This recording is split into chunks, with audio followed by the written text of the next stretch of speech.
Hello and welcome to the news at 7, where we get to the heart of the day's stories and communities across Scotland tonight. Former patients of Scotland's biggest child psychiatric unit speak out about the culture of cruelty they say they experienced there. It was mostly just restraints after restraints after restraint. They would be having conversations with each other as if they weren't pinning down this child against their will. Scotland's Children's Commissioner tells the news at 7 she is intervening. Also tonight, we meet the Glasgow scientists who want to break the link between pain relief, opioids and addiction. And Scotland's national poet reveals his concerns about the rise of artificial intelligence. We will, of course, have all the sport with Lewis. What have you got for us tonight? Well, Amy, as the Scottish Cup 5th round draws to a close, we'll look back on the weekend's biggest upset. And later in the programme, what exactly is a furry convention? We will tell you all about that. Hello, I'm Amy Irons and welcome to the news at 7.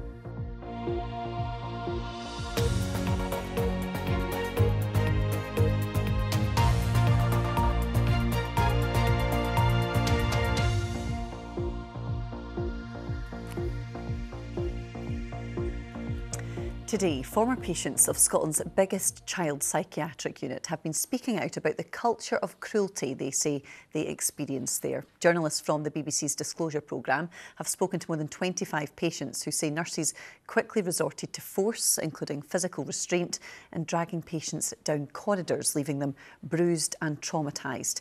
In a moment, we will hear from Scotland's Children's Commissioner, Nicola Killeen, but first, here are just a few of their stories. What would it be like when they would restrain you? Horrible. I'd be held down to the floor, unable to move or stand up for hours on end.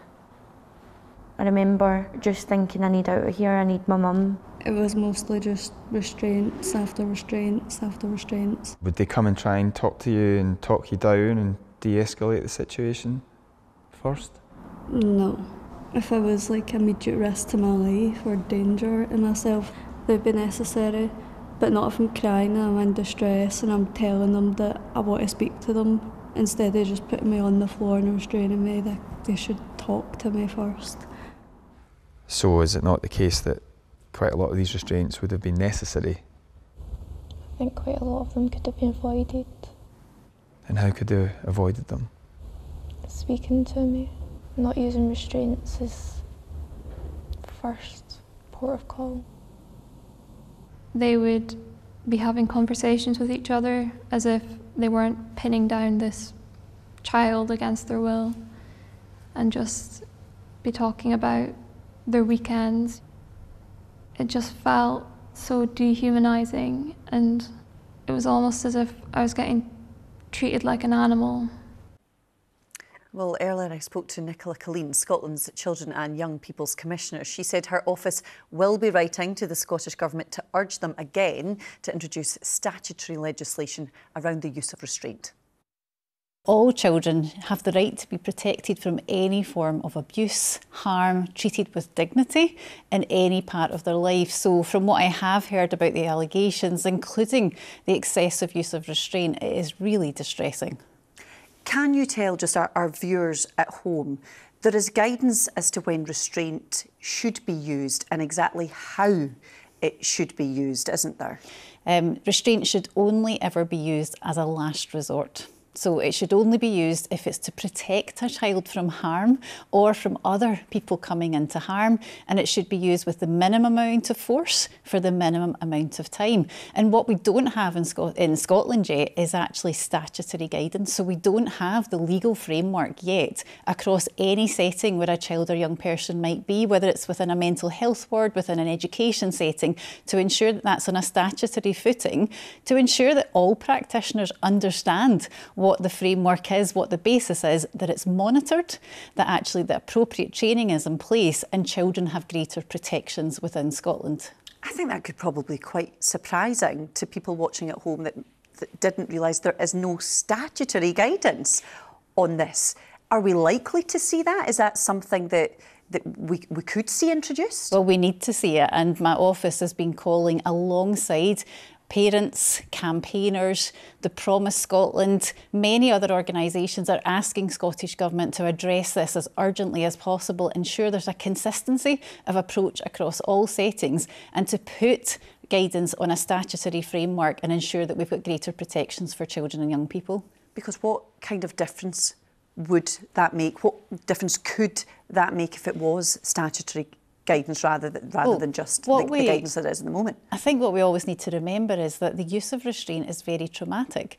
It's disproportionately used on children and young people who are already very vulnerable. Sometimes it's disabled children, often it can be children that actually are non-verbal. They're already in very vulnerable situations. So what we want to make sure is that it's used as a last resort. Ultimately, we want practitioners to understand better how to avoid the use of restraint actually happening, to make sure less children and young people have to experience that. And where it is used, as I said, it's used with the minimum amount of force for the minimum amount of time. And any child or young person and practitioner is given support around about that afterwards as well. So, Nicola, are you going to be in discussions with the Scottish Government following these allegations? So my office has actually had an investigation into the use of restraint from 2018, and we've continued to call for Scottish Government to put the statutory framework in place for the use of restraint alongside many other organisations, families and children and young people. I've written recently, and I will be writing again alongside partners, to ask for urgency and for Scottish Government to put these protections in place for our children and young people.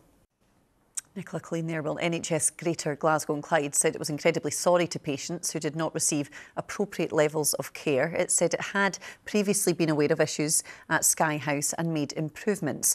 In response to the BBC's allegations, it said it has launched an internal investigation and has committed to launching a second external review of the unit. A Scottish Government spokesperson said patient safety is paramount, but added they can't comment on individual cases. If you have been affected by anything in our coverage of this story, for details of organisations which offer support with mental health or feelings of despair, go to bbc.co.uk/actionline. And you can watch the full disclosure investigation, Kids on the Psychiatric Ward, on BBC One Scotland at 8 o'clock this evening. It is also available right now on BBC iPlayer. Now let's talk about an issue that can have a devastating impact on families. Nearly 50,000 Scots are thought to be hooked on some kind of opioid. That includes drugs like morphine and heroin. It's a growing problem among people in their 50s and 60s and a major contributor to Scotland's drug deaths crisis. We still have the highest drugs deaths in Europe, and opioids are involved in about 8 out of 10 of these. But there may be some hope on the horizon. Scientists at Glasgow University are researching a potential way to provide pain relief without the risk of addiction. Richard Forbes has the story for us. Opioids are powerful painkillers. You might know them by other names like morphine, codeine and oxycodone. These drugs are very effective at reducing pain after surgery or injury, but they're also very addictive. 30% of people that are on a 3-week analgesic program for shoulder surgery or for knee and hip surgery, a year later are still taking opioids. That is an alarming statistic. Researchers at the University of Glasgow are leading an international effort to tackle the problem. This is being funded by a £5 million grant from the Wellcome Trust. The team believe that addiction is triggered when a part of the brain receives a special reward each time the opioid is taken. They're trying to develop a new drug which blocks this reward from taking place. The people that would benefit most from these medicines are people which are actually strangely what we call opioid naive. They haven't taken drugs before, but these are patients which come in with chronic pain, chronic back pain, or they've just come out of surgery with their hip or their shoulder, and now they're given an opioid analgesic to control that pain.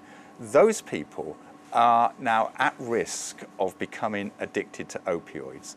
If successful, this research will result in a new drug that could be prescribed alongside opioids. With more than 26 million people worldwide living with an opioid dependency, a medicine like that would be in demand both here and abroad. Richard Forbes, reporting Scotland. Yeah, it would make quite a difference, couldn't it? Well, have you or someone you loved struggled with opioid addiction, or is there something you'd like to tell us about this story? We do want to hear from you as always. Our email address is on screen, news7@bbc.co.uk. A transgender doctor at the centre of an NHS employment tribunal has repeatedly insisted on being a woman after being called a man by lawyers during cross-examination. Dr Beth Upton was giving evidence in the case brought by a nurse who was suspended when she complained about having to share a changing room with the doctor at Victoria Hospital in Kirkcaldy. Gillian Sharp has more. Surrounded by supporters, Dr Beth Upton arrived for day 6 of the employment tribunal. Much of this morning centred on the use of the female changing room at Victoria Hospital in Kirkcaldy. Nurse Sandy Peggy claims that being made to share the facility with Dr Upton, who's a trans woman, amounts to unlawful harassment under the Equality Act. There were, at points, some pretty tense exchanges, with a lawyer for Nurse Peggy repeatedly questioning what it means to be a trans woman, claiming Dr Upton was a man and accusing the medic of asking others to believe something that wasn't true. Dr Upton denied that over and over again, saying at one point biological sex is a nebulous term, and in another exchange, I am biologically female, and in another, I'm looking for basic respect and dignity. The tribunal had previously heard that Beth Upton began transitioning in 2022. It also heard that on starting work at the Victoria in August 2023, a supervisor said the junior doctor should use the female changing room. Dr Upton will continue giving evidence at the tribunal tomorrow. Gillian Sharp, reporting Scotland. Let's get a round up of the stories making the BBC News app in Scotland today, shall we? Mourners have lined the streets in Livingston for the funeral of murdered 6-year-old Hope Gordon. She was found dead alongside her father last month, and a police inquiry is underway. NHS Greater and Glasgow and Clyde has apologised after a swab was left inside a woman after she gave birth, putting her at potential risk of sepsis and toxic shock. The speed limit will be cut on part of the A9 for 3 years. The 6-mile stretch south of Inverness will be 40 miles per hour rather than the usual 60 until spring 2028. And 6 new drugs, including a treatment for patients with advanced breast cancer, have been approved for use in Scotland. Medicine that can help prevent HIV has also been given the green light. For more information on all of these stories, you can scan the QR code on your screen now and it will take you straight to the BBC Scotland News app.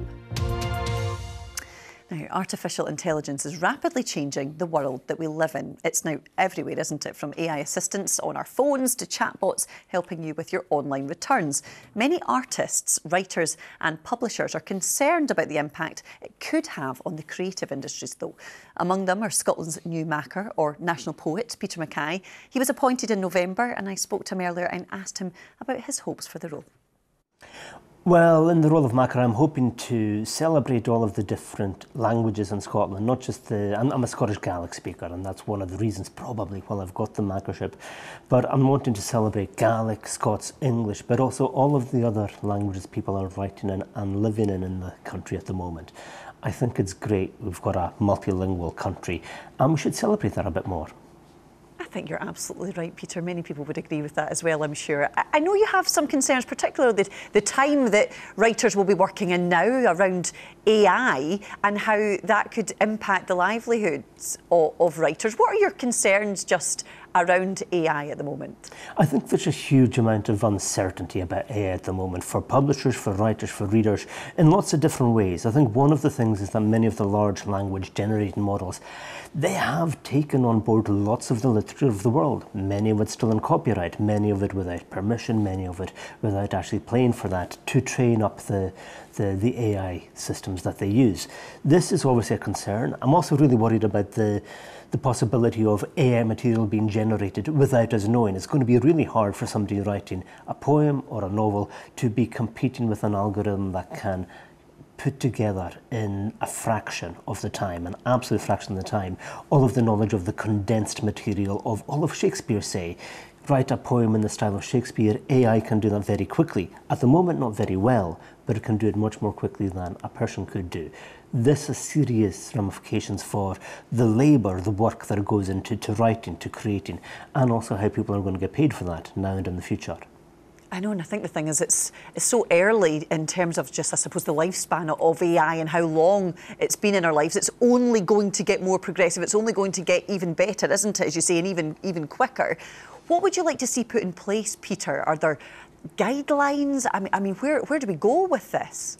I took part in a workshop at the University of Edinburgh last year run by a great researcher called Pip Thornton, and one of the things that we came up with, and this was writers, publishers, academics, were safeguards, more or less, safeguards for writers but also safeguards for readers. So one of the ideas floated, perhaps seriously, perhaps not, would be more or less a kite mark, a 100% organic label that publishers could put on books, and readers would know in bookshops, okay, there was no AI used in the creation of this text. I know what I'm getting. It is the work of one or more human minds. And I think that's necessary for readers at some point in the line. We are going to want, certainly I as a reader, I'm going to want to know that I am speaking or reading the work of a human, not of a machine. And I think writers need that kind of safeguards as well. Safeguards that anything that they publish, anything that goes online, isn't going to get used without their consent, without their permission, to more or less generate new text that might put them out of business themselves. Yeah, Peter, thank you so much for joining us on the programme. Peter Mackay, Scotland's Macca, thanks for giving us your time. Thank you. Still to come, we have the weather with Christopher, and we're also off to a furry convention. But before that, it is Sport with Lewis. And Lewis, we have the final Scottish Cup game of the round coming up here in the next 15 minutes or so on BBC Scotland. But first of all, we need to talk about one of the biggest shocks in the competition's history. Yes, Amy, teed up perfectly indeed. The Scottish Cup does finish tonight, but before we get to that match, we are going to talk about last night at Ibrox, where Rangers were put out after a magnificent performance from second-tier Queen's Park, producing one of the biggest shocks in the competition's history, as Amy mentioned. It's been compared by some fans to an exit at the hands of Berwick Rangers 58 years ago in this competition. And there's been a few shocks since then too over the years, but yesterday's is right up there as one of the biggest. On a run of 6 wins out of 7, the Premiership side had the lion's share of possession without really threatening Callum Ferry's goal. And in the 69th minute, Seb Drozd gave the visitors a shock lead after Rangers failed to defend the corner. The home side were granted a reprieve though, with a penalty for a shove on Cyril Dessers deep in injury time. But captain James Tavernier was denied from the spot by the heroic Ferry. And it was the goalie who made the difference on the night. A couple of fantastic saves before Callum's game-deciding stop in the final minutes. Earlier, Kenny Crawford went down to Lesser Hampden to speak to the man himself. It's just something that's going to remember for a very long, long time. You know, the whole performance from all the boys, and then the way it ended. I think you couldn't have put that in a script and, you know, believed it. So it's absolutely buzzing. You know, these things don't happen often in football careers, so you just got to enjoy it, take the moment, and enjoy it as it is. What were you thinking as you stared James Tavernier in the eye and as he looked towards the goal? I was just jumping between, is he going to go to my right, is he going to go to my left? I think he might go right because it's quite safe to go right, but then I'm thinking, but he think I think that, so I'll have to think something different. But I just got lucky at the end of the day, went the right way, managed to keep my foot on the line just about thanks to VAR, and then got the hand on it, and we managed to defend the next couple of corners and see it out. But as I said, it took an absolute monster performance from the entire team to even get to that point in that game, 1-0 up, you know. So it's a complete team performance. It's fantastic. Yeah, and I've got to ask, the gloves that you're wearing, the goalkeeper gloves, will they be a prized possession forevermore? I think I'll definitely have to find somewhere in the house for them. As I said, I'm not sure my missus will be very happy about another bit of football tat in the house, but I'll try my best to convince her. You'll watch the game tonight, St Mirren Hearts, and then you'll hope for who in the draw? We're just happy to be in that next round. Whoever we get, we're going to approach that game with the same confidence and belief that we can get something out of it, whoever it is. You know, so we'll just have to see who that is and enjoy it when it comes around. Queen's Park for the Cup? Look, take it game by game, eh? Never know, might end 130 years of hurt, is it? Well, the result has certainly heaped pressure on the already struggling Rangers boss. But despite being 13 points behind rival Celtic in the league, his side had been in good recent form. Starting 4 weeks ago, Rangers had put in some impressive performances, 6 wins out of 7, including in the Europa League, where they secured a top 8 finish in the league phase. Their only defeat in that run coming at the hands of Manchester United at Old Trafford. But manager Clement says exiting the cup in this fashion could be enough to lose the goodwill the team has built up with the fans. Earlier I got some reaction to that result from Rangers Review's Joshua Barry. The scene is that Rangers only had the Scottish Cup to really fuel the rest of their domestic season, and now they don't have that. Their league season is done, and it's not even Valentine's Day. And Philippe Clement has spoken a lot about progression in recent weeks, and it was only 10 days prior that Rangers reached the last 8 of the Europa League, but progression is not taking place. Any progression is not taking place without big backward steps, and yesterday was a backward step, below a result that I don't think anyone saw coming, and that tells you, I think, the ramifications of it, certainly in terms of the optics surrounding it. Yeah, it's results like these that managers of not just Rangers but any Old Firm club or any club of that stature, it takes a lot to survive it, doesn't it, when it's an upset on this sort of scale? Yeah, it does. The result is being compared to as Berwick in 1967.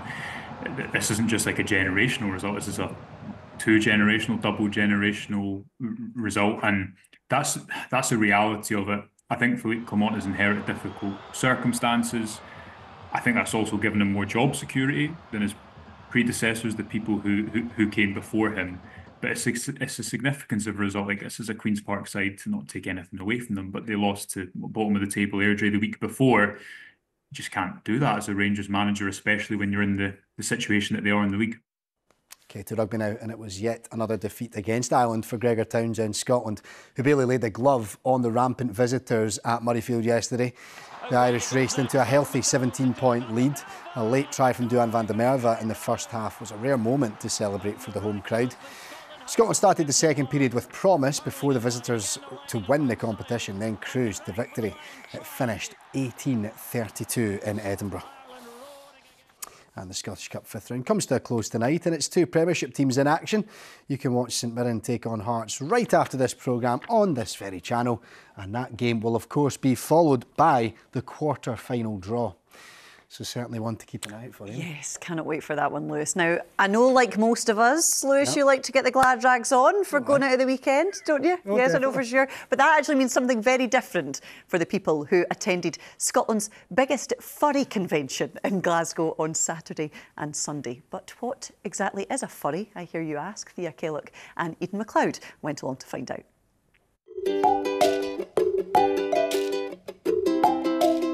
You probably know a furry and don't even realise it because we're just everywhere. Furries are people that are fans of anthropomorphic animals, which is just animals that have human characteristics. Think like Simba from The Lion King, or animals that walk on two legs and speak. It can get a little bit warm inside. We basically call them wearable carpets. My persona, his name is Rock. He's a German Shepherd. My persona is Fennec Firefox. I spent a lot of time away from the fandom and then got back into it as an adult because it's expensive to buy the suits and things like that. The way we feel free in these fursuits is because you don't see what we look like underneath, so there's no way for you to make prejudgments. So we do get some negative backlash, some negative press. It tends to come from a place of not understanding. It's just fun, it's a hobby, it's cosplay. It's no different to like an anime convention or a Comic-Con convention. The fursuit to me, it's like a superhero cape. When I put this head on, the person is gone. It does not exist. The type of people that come to these events is very diverse. There are people here that are doctors in their day-to-day life, teachers. There are people here that are professional dancers. It's a real wide overview. People tend to stereotype us as one type of person. We met last year at ScotiaCon. I met a lot of friends last year at ScotiaCon, and sometimes it's the only time you'll see these people. My favourite event, I'd have to say, is the karaoke. I mean, the queues are long, but it's so fun to go up on stage and start singing. And, you know, I've had a group of friends come up and sing a few songs and that stuff. It's really good fun. I think a costume like that would be good for me, certainly, where karaoke is concerned. Right, Christopher's here now with the weather. Chris, the one thing certainly about the costumes, going to keep you warm. They are indeed, in the and cold you weather. will need it this week because it's a cold east wind, Amy. Some sunshine around today. Take a look at these pictures that have been coming into us. Beautiful blue skies there across parts of the Highlands from our Weather Watcher Happy Days. For most of us, though, like our Weather Watcher Jogger, it was grey and cloudy, and it would have been a raw feel in that wind as well. Some sunshine there. in Tobermory across the Isle of Mull, but cloud on the way. Let's take a look at the next few days because we've got that easterly wind with us once again. High pressure situated towards our east and northeast, allowing that east wind to feed in cloud and feed in some showers as well, much like what we saw today. So first thing tomorrow, it is a cool, cloudy start to the day with a few showers coming in on the east winds. Most of those showers of rain, but there'll be a bit of sleet in the mix, and across the higher ground some snow, some accumulations of snow through parts of inland Aberdeenshire. Towards the west coast, well, it's cloudier compared with today, so not quite the blue skies that we've had, a little more in the way of cloud, and certainly Shetland holding on to the sunshine though. Now, as we head through the course of Tuesday, we'll hold on to a lot of that cloud, but some drier air out in the North Sea is likely to move in, and that should just bring a few brighter moments across southern Scotland into the afternoon tomorrow. Not an awful lot of sunshine, and certainly still quite chilly. Wednesday, we've got that ridge of high pressure keeping these weather fronts at bay, acting like a barrier. So that means for much of the country midweek, once again dry, for many cloudy. Certainly central and southern Scotland are overcast with some showers. The further north and northwest that you are, a return to those blue skies and sunshine, not doing much for the temperature, mind, 4 to 6 Celsius. And then this is Thursday. Once again, it's largely dry but fairly cloudy. Best chance of any brighter weather around parts of the west coast with a southeasterly wind developing. Beyond that, in the extended outlook, you can see where the front's trying to cross the country west to east, but that high pressure really putting up a battle and keeping them at bay. That means on Friday, still cloudy and dry. There is the chance of this weather front, this rain, just pushing in overnight, but it sort of fizzles out as it runs into that high pressure. That means by Saturday, we're back to dry and cloudy, a cool southerly wind, 5 to 7 Celsius. Let's recap all of that in the outlook.